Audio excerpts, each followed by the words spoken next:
Hello, everyone. While cities are the backbone of the region's economic growth, private vehicle fleets are already doubling every 5 to 7 years, which is placing an enormous strain on transport and urban mobility. Cities in the region are already some of the most congested in the world.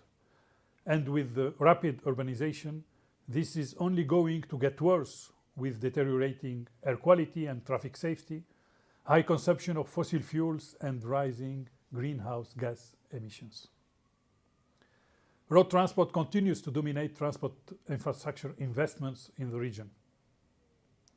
But we cannot continue to build urban roads for more private vehicles, no matter if they are zero emissions or not.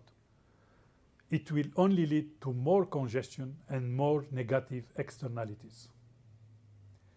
We need to ensure that people can get around and carry out their daily activities, so we need to rethink our approach to mobility as well as our investment decisions.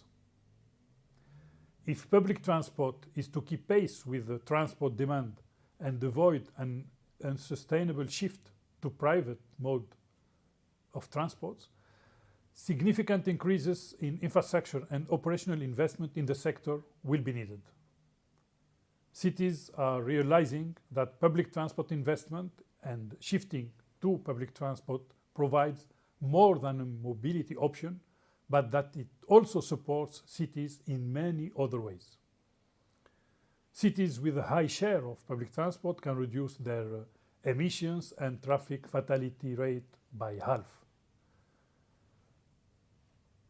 This large decrease is associated with the fact that increases in public transport use and compact development reduce the reliance of private transport use while providing better access to urban opportunities. Yet, around 1.3 billion people in the region still lack adequate access to urban public transport. In part, due to the disruptions brought about by the COVID-19 pandemic, we continue to see a modal shift away from public transport, especially buses, to private vehicles.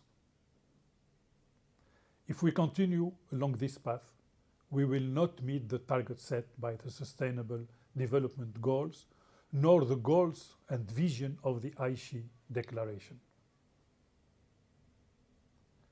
We need to see public transport investments far more than a public service, but rather a driver of social inclusion and economic growth.